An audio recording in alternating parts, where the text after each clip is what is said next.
do this old school, sir. Jersey to Memphis, no navigation, no ways. Got these maps online. Now, William, you're gonna be my lead navigator. All that I ask is that you stay ahead of me. If we got a turn coming up, let's get ahead of it. Got to merge onto a busy highway, give me a heads up. Yep, there you go.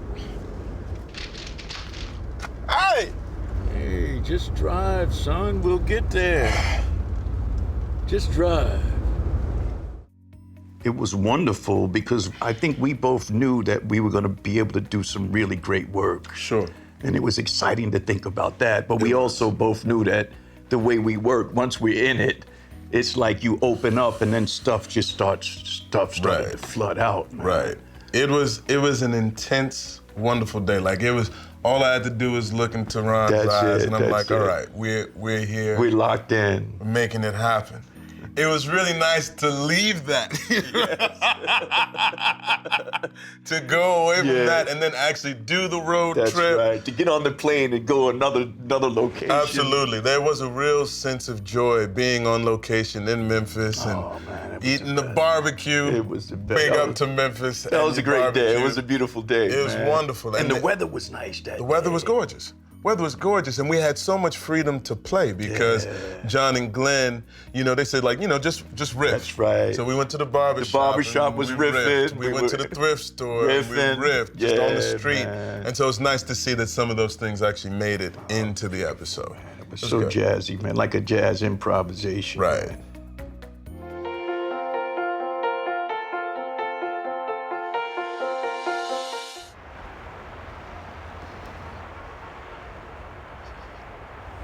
Thank you for doing what I could, for raising him to be the man he is. I'm sorry I didn't get a chance to meet you, brother.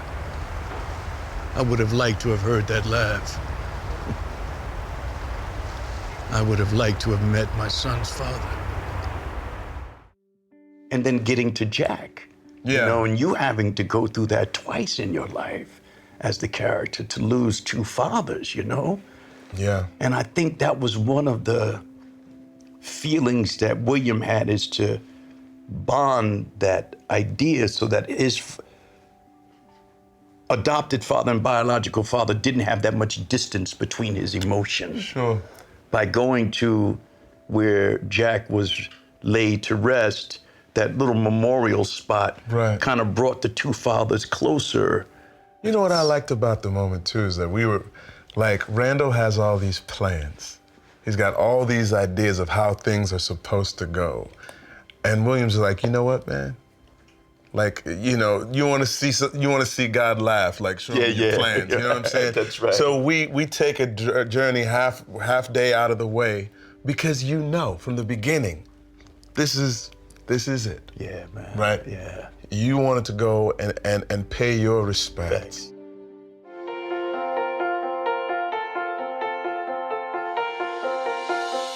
My treasure. Yeah? Well, what is it?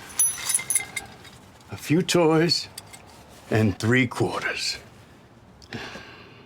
Yeah, no, I see that. I mean, I put them here once, and after all these years later, they're still here.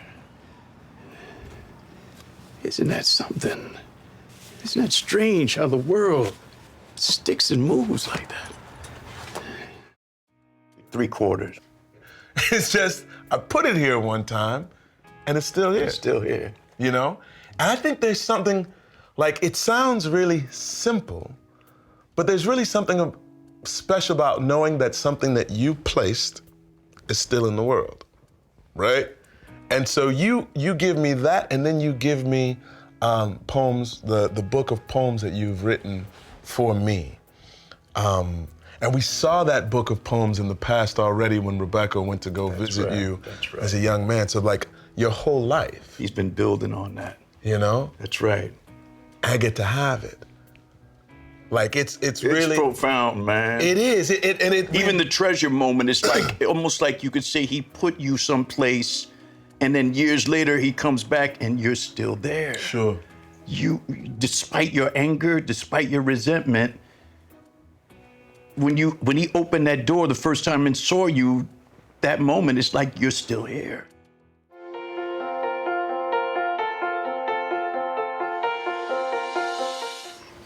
a little scared.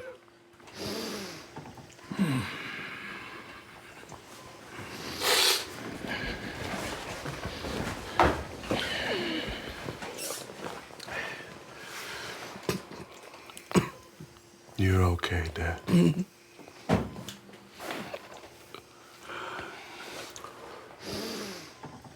You're good. Just breathe. I think the crazy thing about it is while we were shooting this thing, I was thinking about my dad, right? My dad passed away when I was 10. And because I was 10, I never got to go to the hospital. Like, they thought I was too young, so they let all the adults go. Like, my brother and sister are 14, 13 years older than me, so they were there. But it was a really powerful moment to have that opportunity to be there. And so, like, I would look at you and I would see you and I would see my dad. You know what I'm saying? You know, it's funny, Sterling, because all those scenes are almost pseudo-therapeutic. And we both know as actors, one of the bravest things to do is to be able to open yourself up and let a lot of that personal stuff come to the fore as opposed to acting it. Right. And that's always scary because you really don't know what's going to come up. Right. And you're open, and so the floodgates are open, and so one of the fears is that whatever comes up, you hope you can hold it together while the camera's on. Absolutely. And the joy of being with someone you love in the last moments of your life. Yeah. And I think for me, that was the hardest because my major connection, not only as an actor, but as a character, is with you.